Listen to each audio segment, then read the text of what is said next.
ገድለ አዳም ምዕራፍ 3 አንድ አምላክ በሚሆን በአብ በወልድ በመንፈስ ቅዱስ ስም የአባታችን የአዳም የእናታችን የሔዋን የገድላቸው ዜና ይህ ነው። ከዚያ በኋላ የእግዚአብሔር ቃል ወደ አዳም እንዲህ ሲል መጣ። አዳም ሆይ የምትፈልጋትን ዕፀ ሕይወት ዛሬ አልሰጥም። 5500 ዘመን ሲፈጸም አንተ ሔዋን ዘሮችህ ምእምናንም ሕያው ሆነህ ለዘላለም ትኖር ዘንድ ከዕፀ ሕይወት እንድትበላ እሰጥሃለሁ እንጂ። ይህ 43 ቀን ሕግ የመተላለፍን ዋጋ አይከፍልም። አዳም ሆይ በውስጧ የተሰወረህባት ዕፀ ሕይወትን ትበላ ዘንድ ሰጠውህ። አንተ ሔዋንም ከእርሷ ብሉ፣ እኔ ልመናህን ችላ አልልም፣ ተስፋህንም ያለ ዋጋ አልመልስም። የገባውልህን ቃል ኪዳን እስኪፈጸም ድረስ ልቦናህን አጽና። እግዚአብሔርም ከአዳም ጋር ንግግሩን አቆመ። አዳምም ወደ ሔዋን ተመለከተ። ተነሺ፣ የአንቺን የበለስ ፍሬ ውሰጂ፣ እኔም ሌላዋን እወስዳለሁ፣ ወደ ቤታችን እንሂድ አለ። አዳምና ሔዋንም ተነስተው ወደ ቤታቸው ሄዱ። የፀሐይ መግቢያ ሰዓት ነበር፣ ከእርሷ ይበሉ ዘንድም አስቻኰላቸው። አዳምም ሔዋንን ከዚህ የበለስ ፍሬ እበላ ዘንድ እፈራለሁ፣ እርሷን ከመብላቴ የተነሳ የሚደርስብኝን አላውቅምና አላት። አዳምም አለቀሰ፣ እንዲህ እያለ ይጸልይ ዘንድም በእግዚአብሔር ፊት ቆመ። አቤቱ ጌታችን ሆይ ከዚህ የበለስ ፍሬ እንዳልበላ ሆዴን ሙሉ አድርገው። ከእርሷ በበላው ጊዜ ምን ትጠቅመኛለች? ከእርሷ እሻ ዘንድ እኔ ምን እፈልጋለሁ? አቤቱ ፈጣሪ ሆይ ባለቀች ጊዜ እርሷን እፈልግ ዘንድ ለምን እሻለሁ? ዳግመኛ ከእርሷ ብበላ በእርሷ ምክንያት የሚመጣብኝን አላውቅምና አለ። የእግዚአብሔርም ቃል ወደ አዳም እንዲህ ሲል መጣ። አዳም ሆይ ይህ ጥበቃ፣ ይሄ ድካም፣ ይሄ ትጋት፣ ይሄ ፍርሃት ሕጌን ከመተላለፍ አስቀድሞ ለምን አልነበረም? ነገር ግን አዳም ሆይ በዝች ኃላፊ ምድር በምትኖርባት ዘመን እንስሳዊ ባህሪ ያለው ሰውነትህ በርትቶ በኃይል እስኪቆም ድረስ ያለ ምድራዊ ምግብ መኖር አይቻልም አለው። እግዚአብሔርም ከአዳም ጋር መነጋገሩን አቆመ። አዳምም የበለስን ፍሬ ወሰደ፣ በወርቅ በትሮች ላይ ያስቀመጣት። ሔዋንም የበለስን ፍሬ ወስዳ በዕጣን ላይ ያስቀመጠቻት። ከፍሬዎቹ እያንዳንዱ ሚዛን በአንተ ዘንድ እንዳለው ሆነ። ከዛች ምድር ፍሬ በገነት ያለው ፍሬ እጅግ ታላቅ ነውና። አዳምና ሔዋን ግን እንዳስለመዱ እስኪነጋ ድረስም ሌሊቱን ሙሉ ቆመው ቀሩ። ፀሐይ በወጣ ጊዜ ጸሎታቸውን ጨረሱ። ከጸሎታቸው ፍጻሜ በኋላ አዳም ሔዋንን ሔዋን ሆይ ከገነት በስተ ሰሜን በኩል ነይ፣ ለአራት የሚከፍል ባሕር የሚመነጭ ምንጭም ወዳለበት ቦታ እንሄድ አላት። የሕይወት ውሃ ይሰጠን ከእርሷም ያጠጣን ዘንድ እግዚአብሔርን እንለምነው። ሕያው እንዳንሆን እግዚአብሔር ከዕፀ ሕይወት አልበላንምና በምድር ሕያው ያረካን ዘንድ ከሕይወት ውሃ ይሰጠን ዘንድ እርሷን እንለምን። ሔዋንም ይህን ቃል ከአዳም በሰማች ጊዜ እሺ አለችው። ከገነት ትንሽ ከምትርቅ የውሃ ምንጭም ድንበር ወደ ገነት ጫፍ ተሰጥተው መጡ። በእግዚአብሔር ፊትም ይጸልዩ ዘንድ ቆሙ። ወደ እርሱ ይመለከቱ ይቅር ይላቸው የልመናቸውንም ዋጋ ይሰጣቸው ዘንድ ለመኑት። ከሁለት ጸሎት በኋላ አዳም እንዲህ በሚል ቃል በእግዚአብሔር ፊት ጸሎት ጀመረ። አቤቱ አምላኬ ሆይ በገነት በነበርኩ ጊዜ ከዕፀ ሕይወት ስር ስፈስ ውሃዎችን አይ ነበር፣ ልቤም አይመኘውም ነበር። ሥጋዬ ከእነርሱ ይጠጣ ዘንድ አይሻም፣ ጾምንም አያውቅም ነበር። ዛሬ ከምኖርባት ይልቅ እኔ ሕያው ነውና ሔዋን ደግሞ የሕይወት ምግብ አያስደንቀውም። አቤቱ ዛሬ ግን ሥጋ ከመጥማቱ የተነሳ ደረቀ። የሞተ ሰው ሆነው አንድን እድን ዘንድ የሕይወት ውሃን ስጠኝ። አቤቱ በምሕረት ከዚህ ፈተና ስቃይ ግርፋትም አድነኝ። በገነት ምድር የምንኖር ከሆነ ከዚህ ምድር ወደ ሌላ ምድር አውጣን አለው። የእግዚአብሔርም ቃል ወደ አዳም እንዲህ ሲል መጣ። አዳም ሆይ እረፍት ወዳለባት ሌላ ምድር አወጣን የምትል ከዚች ምድር ሌላ ምድር የለም፣ እረፍት ያለባት መንግሥተ ሰማያት እንጂ። ወደ እርሷ መግቢያህ ደግሞ በአሁኑ ጊዜ አይደለም፣ የመከራ ጊዜ ከተፈጸመ በኋላ ነው እንጂ። እኔ አንተን ጻድቃን ዘሮችህንም ወደ ሰማይ አሳርጋለሁ።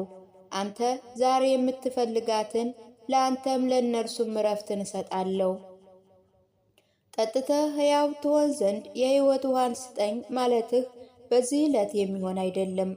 ወደ ሲኦል በሚወርድባት የብረት በሮችም በምስበርበር የብረት ሰንሰለቶችም በምንቀጥቀጥ ጊዜ ነው እንጂ። በገነት ታርፍ ዘንድ በቸርነት የጻድቃንና የአንተንም ነፍስ አድናለሁ። ይህም እስከ ዓለም ፍጻሜ ድረስ ነው። ዳግመኛ የምትሻው የሕይወት ውሃ ዛሬ በዚህ ዕለት የሚፈጸም አይደለም። በጎልጎታ ምድር በአንተ ራስ ላይ ደምን በማፍሰስ ዕለት ነው እንጂ። በዚህ ጊዜ ደሜ የሕይወት ውሃ ይሆናል፣ ለአንተ ብቻ አይደለም፣ ከዘሮችህ የሚያምነብኝ ሁሉ ነው እንጂ። እርሱ ሕይወትም ዕረፍትም ይሆናቸዋልና። ዳግመኛ እግዚአብሔር አዳምን አለው፣ አዳም ሆይ በገነት በነበርክ ጊዜ ይህ መከራ በአንተ ላይ አልደረሰብህም። ትእዛዜም በተላለፍክ ጊዜ ይህ ሁሉ መከራ ደረሰብህ እንጂ። ዛሬ ግን ሥጋህን መብል መጠጥ የሚያስጨንቀው ሆነ። በአንተ ዘንድ ከመሬት የሚፈልቀውን ውሃ ጠጣ አለው። እግዚአብሔርም ከአዳም ጋር ንግግሩን አቆመ። አዳምና ሔዋን ለእግዚአብሔር ሰገዱ። ወደ ውሃውን ምንጭም ተመለሱ፣ ወደ ቤት ሄዱ። ቀትር ወይም የቀን እኩሌታ ሆነ። ወደ ቤት በቀረቡ ጊዜ ታላቅ እሳትን ተመለከቱ። አዳምና ሔዋን ያን ጊዜ ፈርተው ቆሙ። አዳምም ሔዋንን በቤታችን ያለ እሳት ምንድን ነው አለ። እኛ ሥራ አንሰራምና የምንጋግርበት ወጥም የምንሰራበት ሀብት የለንምና የዝችን እሳት ምሳሌዋን ስሟን አናውቅም። እግዚአብሔር ሱራፌን የእሳት ሰይፍ አስይዞ በላከው ጊዜ ነው እንጂ።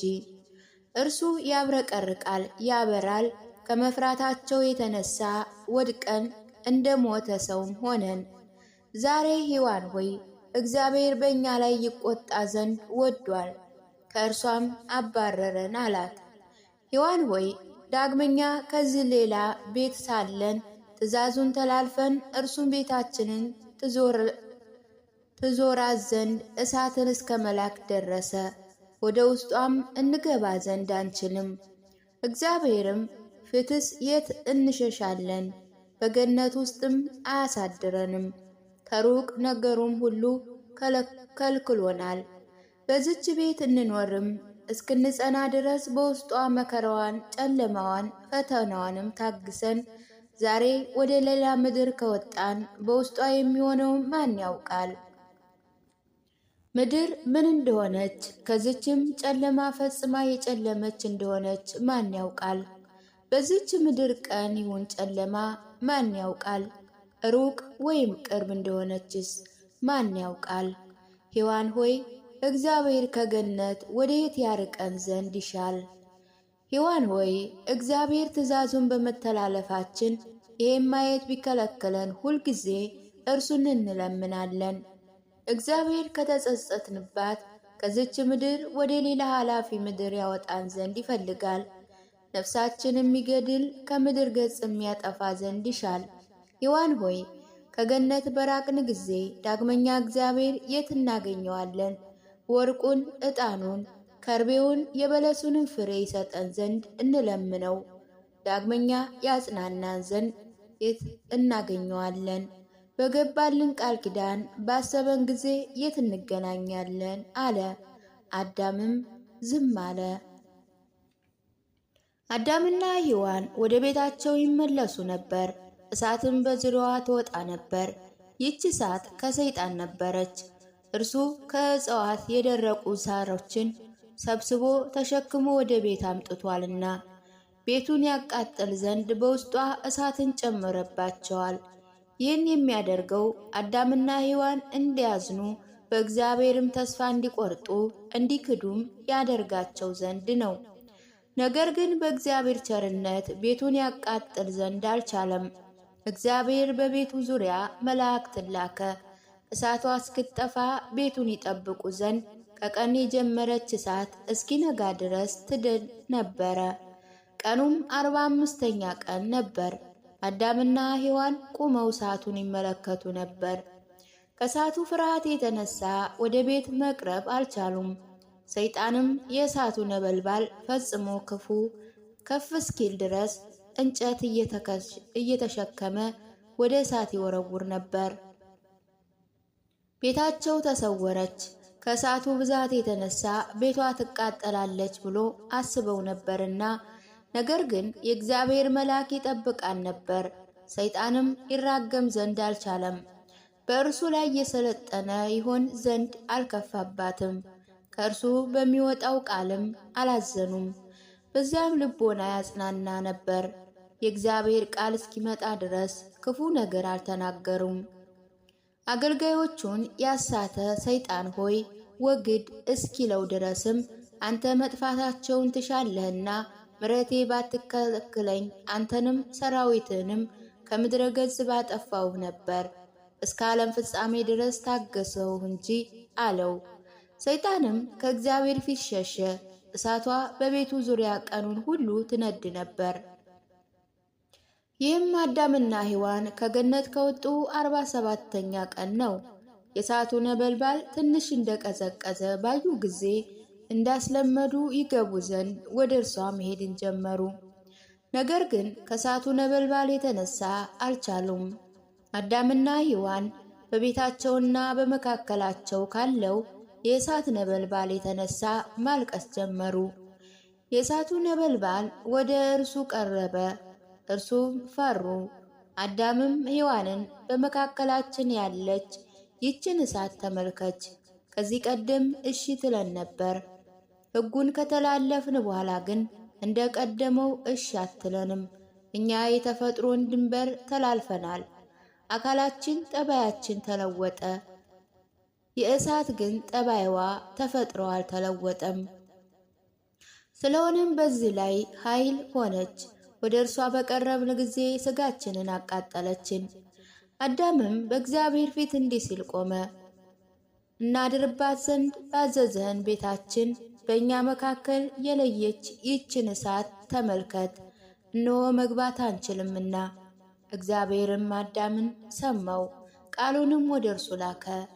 አዳም ሆይ ይህን እሳት ተመልከት፣ ከምታስደስት ካማረች ከገነት ይልቅ ነበልባሏ ላቧ ምንድን ነው?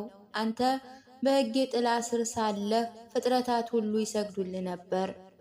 ትእዛዜን በተላለፍክ ጊዜ ግን ፍጥረታት ሁሉ በአንተ ላይ አመፁ።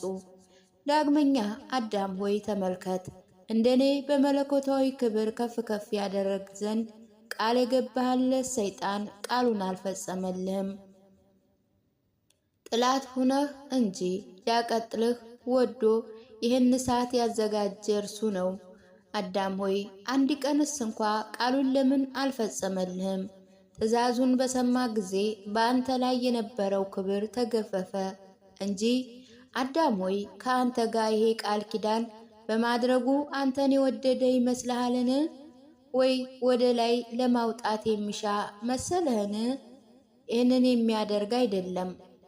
አዳም ሆይ በአንተ ላይ ስላለው ፍቅሩ አይደለም። ከብርሃን ወደ ጨለማ፣ ከታላቅነት ወደ ታናሽነት፣ ከከበረ ወደ ሐሳር፣ ከደስታ ወደ ሐዘን፣ ከእረፍት ወደ ፍጹም ድካም ሊያወጣህ ይወዳል እንጂ። ዳግመኛም እግዚአብሔር አዳምን አለው፣ ሰይጣን በዚህ መልክ በቤት ዙሪያ ያደረገውን ይህንን እሳት ተመልከት። ቃሉን ከሰማችሁ እርሱ አንተንም ዘርህንም ይዞርሃል፣ ይፈትንሃል፣ በእሳትም ይገዛሃልና። ከሞታችሁ በኋላ ወደ ሲኦል ትወርዳላችሁ፣ የእሳት ነበልባልም ታያላችሁ። በእናንተ በዘርህ ላይ ይከባል፣ ከእርሷ መድኃኒት አይገኝላትም።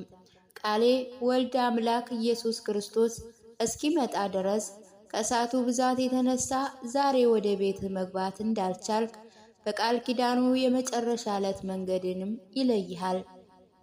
ፈጥነህ ወደ እርሷ ትገባ ዘንድ አይደለም፣ ቃሌ በውስጧ ነው፣ መንገድህም ይለይሃል። ወደ ረፍት ትገባለህ። እግዚአብሔርም አዳምን በእሳቷ ላይ ጠራው። አዳም ወደ ቤቱ እስኪሻገር ድረስ በእግዚአብሔር ትእዛዝ እሳቷ ተከፈለች፣ ለአዳም መንገድ ሆነች። እግዚአብሔርም ከአዳም ጋር ንግግሩን አቆመ። አዳምና ሔዋን ወደ ቤታቸው መሄድ ጀመሩ። ከእሳቱ መንገድ በደረሱ ጊዜ ሰይጣን በአውሎ ነፋስ አምሳል እሳቱን እፍ አለባቸው። በአዳምና በሔዋን ላይም የእሳት ፍም አደረገባቸው። ሰውነታቸው ከልብስ የተራቆተ ነበርና የእሳቱ ፍም ስጋቸውን አቃጠለው። ከእሳቱ ነበልባል ማቃጠል የተነሳ አዳምና ሔዋን አለቀሱ። አቤቱ ጌታችን ሆይ አድነን፣ አታቃጥለን፣ በዚህ በሚያስጨንቅ ስቃም አትግዘፈን፣ ትእዛዝን እንደተላለፈን አትቅጣን እያለ አለቀሰ። እግዚአብሔርም ሰይጣን በእሳት ያቃጠለውን ስጋቸውን ተመለከተ። ሌላውን መልአኩን ላከ፣ የእሳቱንም ፍም ከእነርሱ አስወገደ። በስጋቸው የቀረ እሳት ግን እግዚአብሔር አዳምን አለው፣ ለአንተ አምላክነት ትዕቢትን ይሰጥ ዘንድ የወደደ የሰይጣን ወዳጅነት ተመልከት። እነሆ በእሳት አቃጠለህ፣ ከምድር መጥፋትንም ይሻል። አዳም ሆይ ወደ እኔ ተመልከት፣ የፈጠረውህ እኔ ከእርሱ ስንት ጊዜ አዳንኩህ። እርሱ ቢሆን ኑሮ ባጠፋ ነበር። ዳግመኛ ሔዋንን አላት፣ በገነት ውስጥ ቃል የገባልሽ እነሆ ይሄ ነው። ከዕፀ በለስ በበላችሁ ጊዜ ዓይናችሁ ይገለጣል፣ አማልክትም ትሆናላችሁ፣ ክፉና በጎውንም ታውቃላችሁ አለሽ። እነሆ ስጋችሁ በእሳት አቃጠለው፣ ከገነት ጣዕም ይልቅ የእሳት ጣዕም አቀመሳችሁ። ክፉ የሆነ የእሳት መቃጠልም አሳያችሁ። ዓይኖቻችሁ መልካም አላዩም። በእኔ ዘንድ በውስጡ ያለች ገነት አያችኋት። ከሰይጣን የደረሰባችሁ ክፉ ነገር ሁሉ አያችሁ። አማልክትንም ለእናንተ ሊሰጣችሁ አይችልም።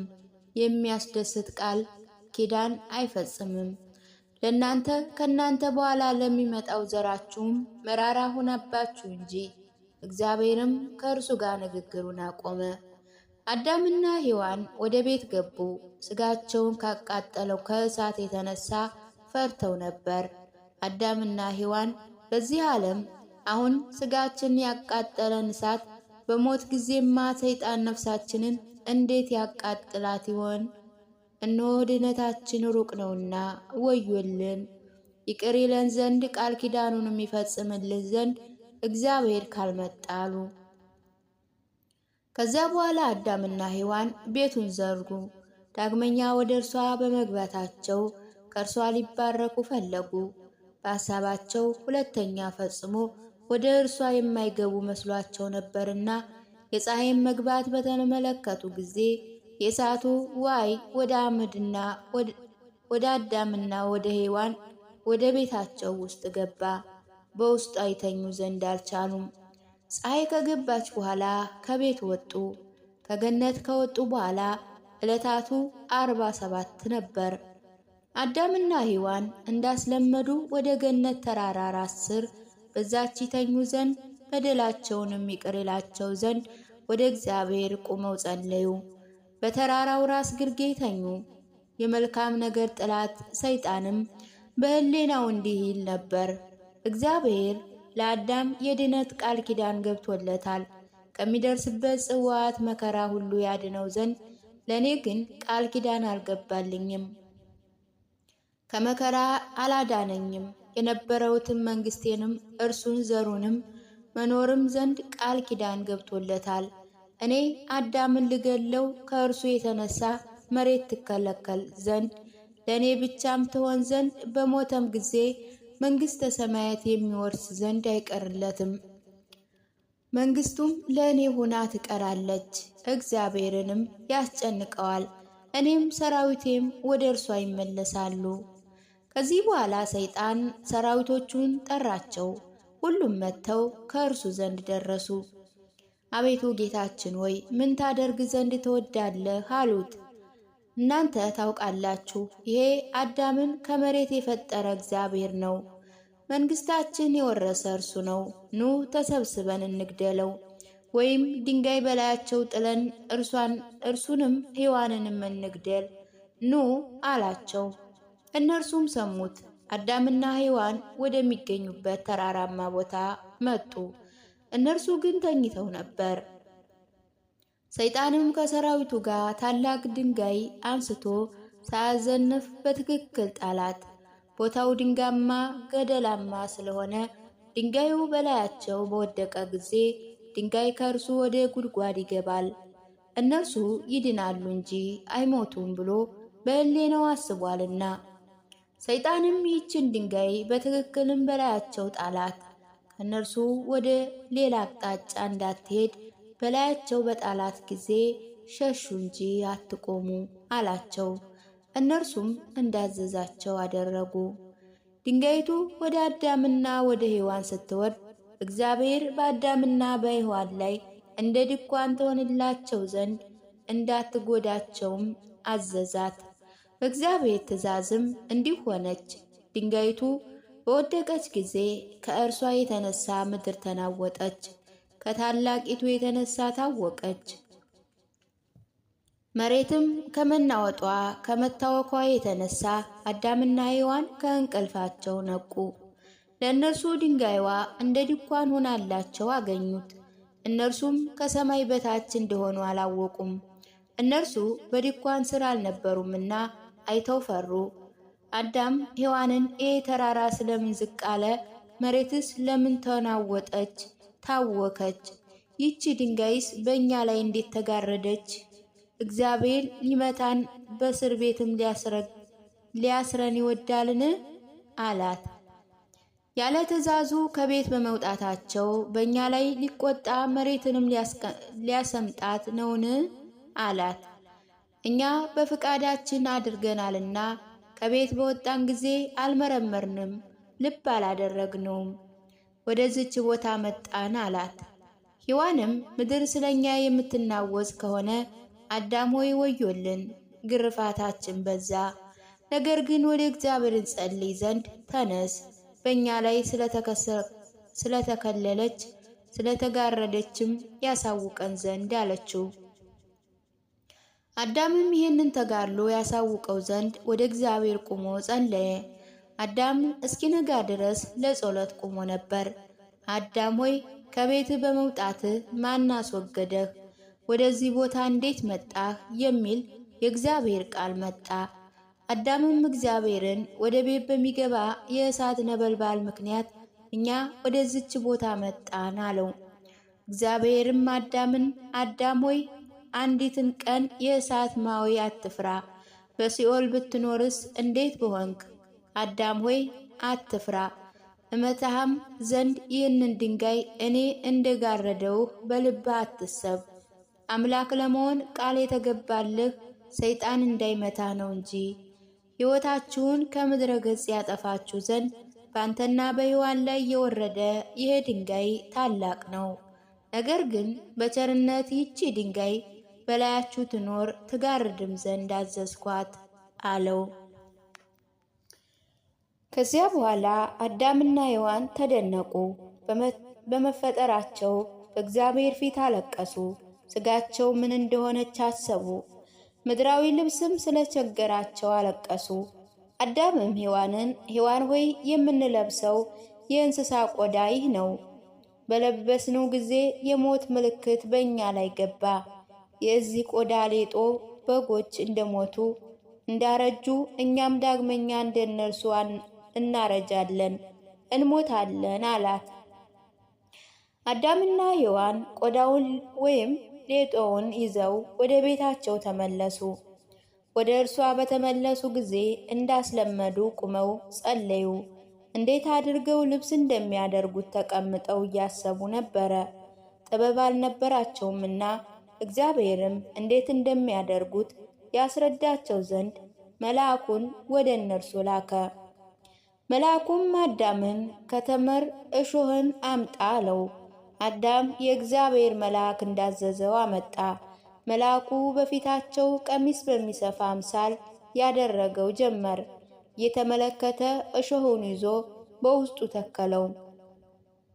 ዳግመኛ መልአኩ እሾሆቹን በሌጦ ወይም በቆዳ ውስጥ የተሰወሩ እንደ አንድ ወጥ ልብስም የተሰፉ ይሆኑ ዘንድ ወደ እግዚአብሔር ጸለየ። እንደ እግዚአብሔር ትእዛዝም እንዲሁ ሆነ። ልብሱ ሆነቻቸው፣ እነርሱ አለበሳቸው። ያን ጊዜ እርስ በርሳቸው ከመታየት የሥጋቸው ራቁትነት ተሰወረላቸው። ይህ በ51ኛ ቀን መጨረሻ ነው።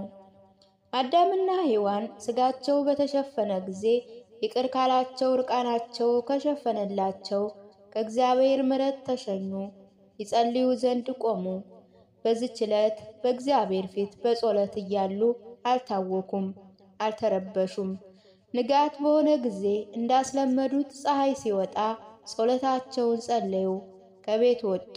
አዳምም ሔዋንን ከቤት የምዕራቡ ጫፍ አናውቅምና ዛሬ እንየው ዘንድ እንሂድ አላት። እነርሱ ወደ ምዕራብ ጫፍ ይሄዱ ዘንድ ወጡ። ከቤት በራቁ ጊዜ ሰይጣን ወደ እነርሱ መጣ። ከ3 ቀን ጀምረው እንደተራቡ እንደ 2 አንበሶች ተመስለው በቤታቸውና በእነርሱ መካከል ተሰወረው። እዚያም ሰባብረው ይበሏቸው ዘንድ ወደ አዳምና ወደ ሔዋን ደረሱ። አዳምና ሔዋን ከእጆቻቸው ያድናቸው ዘንድ ፈልገው ወደ እግዚአብሔር አለቀሱ። የእግዚአብሔር ቃል ወደ እነርሱ መጣ፣ ከእነርሱ አስወገዳቸው። እግዚአብሔርም አዳምን አለው፣ አዳም ሆይ የምሥራቅን ጫፍ ትተህ በምዕራብ ጫፍ ምን ትሻለህ? መኖሪያ በዚያ ነው። ዛሬም ወደ ቤት ተመለስ፣ ሰይጣን እንዳያስትህ መከራም እንዳያመጣብህ በዚህ ተቀመጥ። አዳም ሆይ በምዕራብ ጫፍ ከአንተ ዘር ይወጣል፣ ከእነርሱ የተነሳ ይመሰል። የሰይጣንን ትእዛዝ በሰማችሁ ሥራችሁንም በመካከላቸው በበደላቸውም ያረክሱታል። እኔም በእነርሱ ላይ የጥፋት ውሃን አመጣለሁ፣ ሁሉንም አሰምጥማለሁ። ከእነርሱ ውስጥ የሚቀር ጻርቃን አስቀራለሁ እንጂ ከዚች ምድር እስከምትርቀዋ ምድር ድረስ አወጣቸዋለሁ። አንተ ዛሬ የምትኖርባት ይቺ ምድርም ያለ አንድ ሰው ምድር በዳ ሁና ትቀራለች። እግዚአብሔር ይህንን ነገር ካላቸው በኋላ ወደ ቤታቸው ተመለሱ። ሥጋቸውም ደረቀች። ከጾም ከጸሎት ከሐዘን ብዛት እግዚአብሔር ካለመስማታቸው ከመደፋፈራቸው የተነሳ ኃይላቸው ደከመች፣ አለቀች። አዳምና ሔዋን እስኪነጋ ድረስ ሌሊቱን ሁሉ ይጸልዩ ዘንድ በቤታቸው ቆሙ። ፀሐይ በወጣ ጊዜ አዳምና ሔዋን ከሐዘን ስሜት የተነሳ ወዴት እንደሚሄዱ አላወቁም። ቤታቸውን ዞሩት። ከሰሜን ወደ ገነት ጫፍ ይራመዱ ነበር። ወደ ጫፍ ይወጡ ዘንድ ጀመሩ። ስፋት ወደሌለው የምሥራቅ ጫፍ እስኪደርሱ ድረስ ጸሎታቸው፣ ልመናቸው